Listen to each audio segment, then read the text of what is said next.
बांकेलाल और लाश की तलाश।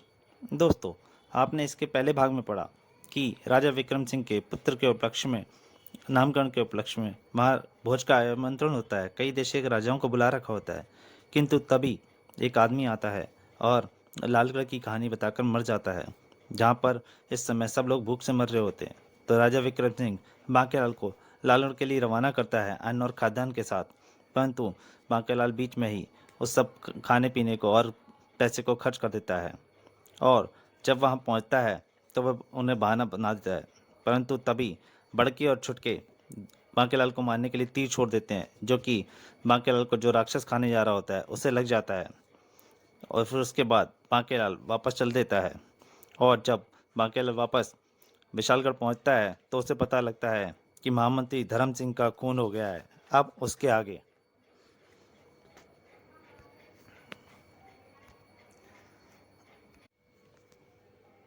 अपनी बात समाप्त करते हुए राजा विक्रम सिंह अत्यंत परेशान स्वर में बोले, और इस सब के बावजूद भी ना तो अभी तक हत्यारे का ही कोई सुराग में लगा है और ना ही महामंत्री जी की लाश का। हमारी समझ में कुछ नहीं आ रहा है बांकेलाल, हम क्या करें? ओहो, यह तो बहुत सचमुच बहुत बुरा हुआ। परंतु मन ही मन, चलो अच्छा हुआ, उसी कमबख्त खुसत के कारण लालगढ़ में मेरे प्राण जाते जाते रह गए थे, अब आया मजा। लेकिन प्रकट में मैं बोला, किंतु महाराज, इसमें मैं क्या कर सकता हूँ? लाश की तलाश और हत्यारे की खोज करना तो गुप्तचरों का कार्य है। नहीं नहीं बांकेलाल, अब ये कार्य उनके बस का नहीं रहा। हम चाहते हैं कि इस गुत्थी को अब तुम सुलझाओ। विक्रम सिंह बोले। और बांकेलाल, मैं और मरता क्या ना करता। मजबूर होकर बांकेलाल को ओखली में सिर देना ही पड़ा। राजा विक्रम सिंह मन ही मन सोचकर खुश हो रहे थे। अब हत्यारा बांकेलाल की तीक्ष्ण नजरों से बचकर नहीं जा सकता। परंतु बांकेलाल खुसट खुद तो चला गया, साथ में मेरी जान भी आफत में डाल गया। और उस रात जब बांकेलाल सो रहा था तो अचानक किसी के पुकारने से उसकी आंख खुल गई। बांकेलाल, बांकेलाल, बांकेलाल। कौन है? इतनी रात के मुझे कौन पुकार रहा है?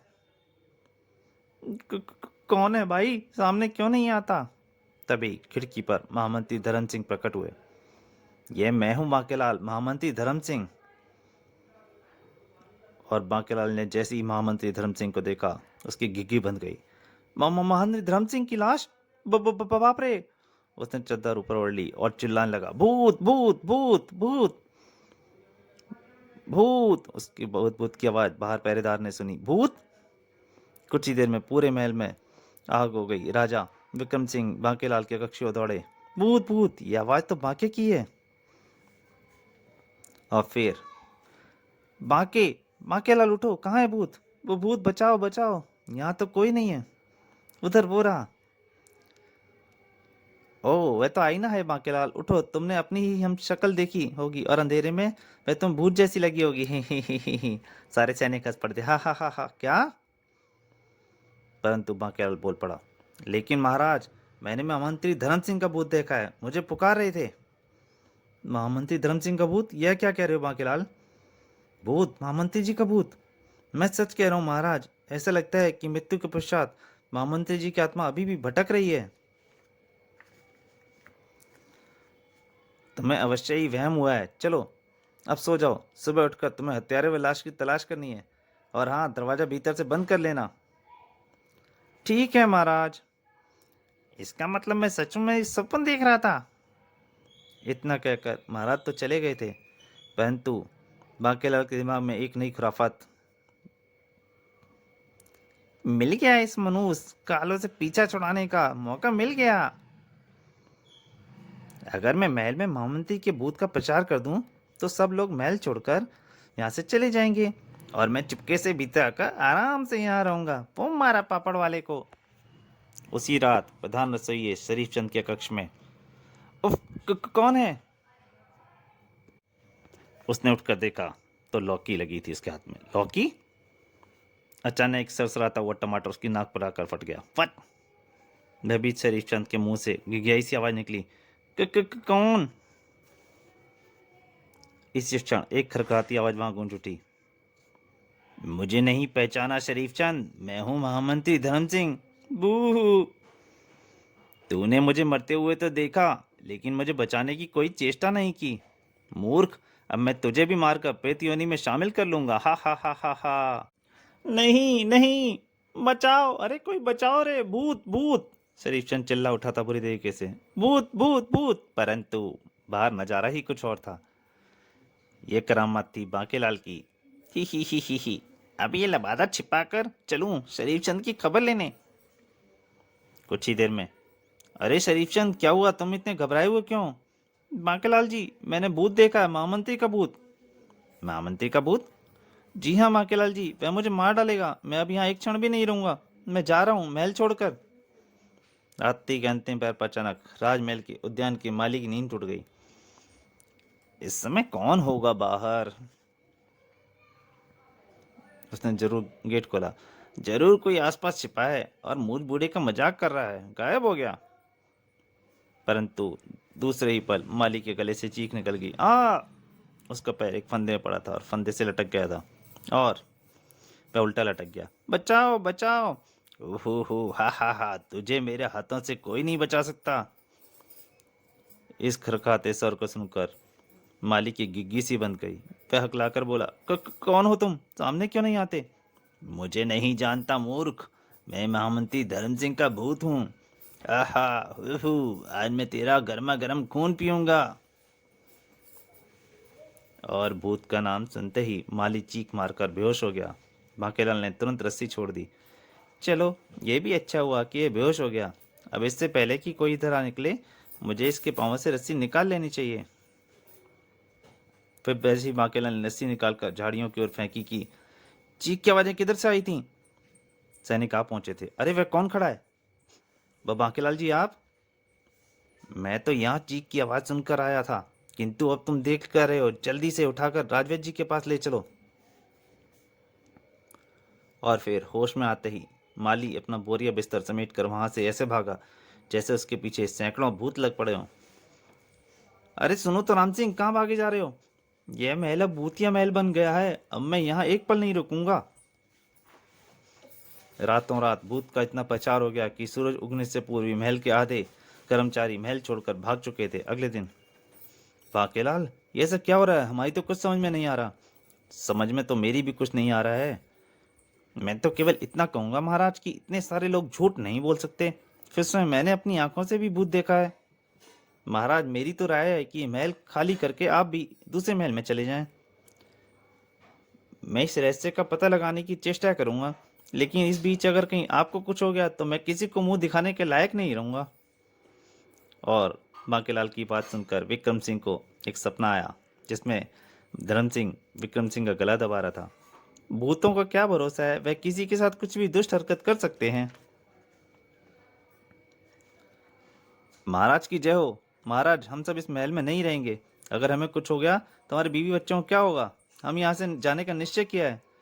हम आपसे यही प्रार्थना करने आए महाराज कि आप यह महल छोड़कर दूसरे महल में चले आएं। यह ठीक कहते हैं महाराज। और इस प्रकार राजा विक्रम सिंह दूसरे महल में आ गए। वाह, मेरी योजना सफल हो गई। अब आज रात मैं चुपके से यहाँ से गायब होकर महल जाऊंगा, जहाँ मुझे किसी लाश की तलाश में सिर नहीं खपाना पड़ेगा। उसी रात बांकेलाल पुराने महल में आ गया। आहा, कितनी शांति है यहाँ। अब कुछ चैन से कटेंगे कुछ दिन, बाद में देखी जाएगी। परंतु आधी रात के समय अचानक बांकेलाल की नींद उचट गई। अरे ये कौन है? शायद कोई चोर कक्ष में घुसने की चेष्टा कर रहे हैं, लेकिन महल में तो इस वक्त मैं अकेला हूँ। अब मेरा क्या होगा? वे तीनों व्यक्ति बड़े ही रहस्यमय ढंग से भीतर आ गए। उसके निकट पहुंचकर उनमें से एक बोला, क्या इसे जगाएं? नहीं, ऐसे ही उतार दो गर्दन, बढ़ के जल्दी कर। गर्दन मर गए अब बेटा बाके, अब तो। बांकेलाल अंदर सुन के होश खराब थे। बड़के का छुरे वाला हाथ ऊपर उठा, लेकिन इससे पहले कि वे नीचे आ पाता एक आवाज वहां गूंज उठी। खबरदार। कौन? बांकेलाल उस आवाज को पहचानता था। ये आवाज तो महामंत्री धर्म सिंह की है। उसने चोरों के ऊपर चादर फेंक दी। उफ हाय! और दम ला के चिल्ला उठा, भूत भूत भूत। महामंत्री धर्म सिंह, नकाबपोश ने महामंत्री को पहचान लिया था। ठहरो बांकेलाल, मैं भूत नहीं हूँ। और तुम अपनी जगह पर खड़े रहना हंसमुख, तुम्हारा भांडा फूट चुका है। हंसमुख, महाराज का विशेष सलाहकार? बांकेलाल, देख लो, भूत नहीं हूँ, असली हूँ महामंत्री धर्म सिंह हूँ। लेकिन आगे की कहानी तुम्हें हंसमुख बताएगा, क्योंकि हंसमुख। मैं मुझे क्षमा कर दीजिए महामंत्री जी, मैं अपना अपराध कबूल करता हूँ। अपराध? ये सच है बांकेलाल कि आपकी प्रसिद्धि देखकर मैं आपसे ईर्ष्या से जल उठा था। फिर एक दिन मुझे बदला लेने का मौका मिला, लखिया महाराज से पहले मेरे हाथ लग गया। कौन हो तुम? महाराज से क्यों मिलना चाहते हो? हुजूर, मुझे इसी क्षण महाराज से भेंट करनी है। लालगढ़ में भयानक सूखा और अकाल पड़ा है हुजूर, महाराज से प्राणों की भीख मांगने आया हूँ। लालगढ़ के विषय में जानने के बाद मैंने उसे महल में जाने दिया और तुरंत ही एक विचार मेरे मन में आया। वाह, महाराज लालगढ़ के लिए रसद अवश्य भेजेंगे, और अगर ये रसद लेकर बांकेलाल लालगढ़ जाए, वाह, हा हा हा हा, अब नहीं बचेगा बांकेलाल। संयोग से अगले दिन राजकुमार का नामकरण समारोह भी था उसी दिन, और बड़के और खुटके को बांकेलाल का काम तमाम करने का मैंने कार्य सौंप दिया। लेकिन हसमुख जी, अगर रसद लेकर कोई और बला आ गया तो? तुम देख लेना, रसद लेकर बांकेलाल ही जाएगा। वाह, फिर तो हमारा काम आसान होगा, हम पहले ही लालगढ़ पहुंच जाएंगे और मौका लगते ही। इस प्रकार सारी योजना तो बन गई, लेकिन बड़के और छुटके बाकी को समाप्त नहीं कर सके। ओहो, तो वे तीर मुझ पर बड़के और छुटके नहीं चलाए थे? आगे की कहानी तुम्हें मैं सुनाता हूँ बांकेलाल। बड़के छुटके को तुम्हारी हत्या का कार्य सौंपकर हसमुख शराब के नशे में इतना चूर हो गया कि अपने कक्ष में जोर से बोलने लगा। हा हा हा, अब बांकेलाल को कोई नहीं बचा सकता, कोई पद अब मेरा कोई नहीं छीन सकता, मेरा पद। संयोग से उसी समय वहां से गुजर रहा था। अभी मैं कुछ सुनने का प्रयास करता कि वह मुख्य कक्ष से निकलकर एक तरफ चल पड़ा। इसको रोककर पूछना होगा कि बांकेलाल किसने साथ इसने क्या षड्यंत्र किया है। मैंने उसे रोका, मुझे देखकर वह चौंक पड़ा। ओह महामंत्री जी, आप? हाँ, मैं तेरी योजना समझ चुका हूँ दोस्त, मुझे तुमसे ऐसी उम्मीद बिल्कुल नहीं थी। और मुझे अपने सामने देखकर हंसमुख ने घबराकर छुरा निकाला और मुझ पर वार कर दिया, और एक तरफ बंधे घोड़ों की तरफ दौड़ पड़ा। तभी शोर मच गया, खून खून खून, महामंत्री जी का खून हो गया। ओह, मुझे उसका पीछा करना होगा। मैंने घोड़े पर उसका काफी दूर तक पीछा किया, लेकिन एक स्थान पर एकाएक मेरी गायें से ओझल हो गया। अरे कहाँ गया कमबख्त? तभी वृक्ष से ऊपर से फिर हसमुख ने मुझ पर हमला किया। आहा! मैंने हसमुख का मुकाबला करना चाहा, तभी वहां किसी के आने की आहट पर हसमुख वहां से भाग खड़ा हुआ। खून अधिक बह जाने का मैं बेहोश हो गया था, और जब मेरी आंखें खुली तो मैंने स्वयं को एक मुनि की कुटिया में पाया। आह! मैं कहाँ हूँ महात्मन? घबराओ नहीं, अब तुम ठीक हो जाओगे। पूरी तरह स्वस्थ होने में मुझे कुछ समय लग गया। फिर जब मैं महल पहुंचा, अरे बाकी तो ठीक ठाक है। इसका मतलब हसमुख का षड्यंत्र विफल हो गया, तुम सही सलामत पहुंच गए थे। और तब मैंने सोचा, इसका मतलब हसमुख फिर से षड्यंत्र करेगा। क्यों ना मैं अभी कुछ दिन दुनिया की निगाहों से छिपा रहूं और हसमुख को रंगे हाथों पकड़ूं।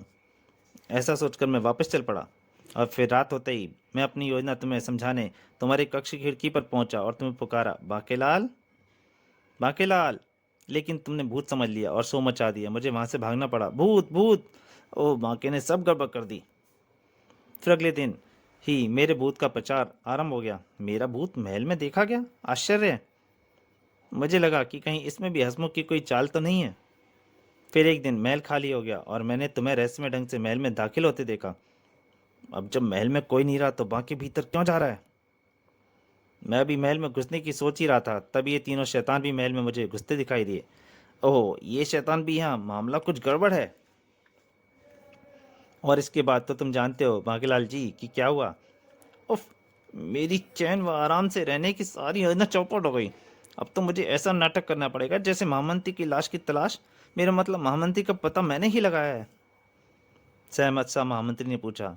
बांकेलाल, एक बात मेरी समझ में नहीं आई, जब से वो लोग महल छोड़कर चले गए थे तुम वापस क्यों चले आए?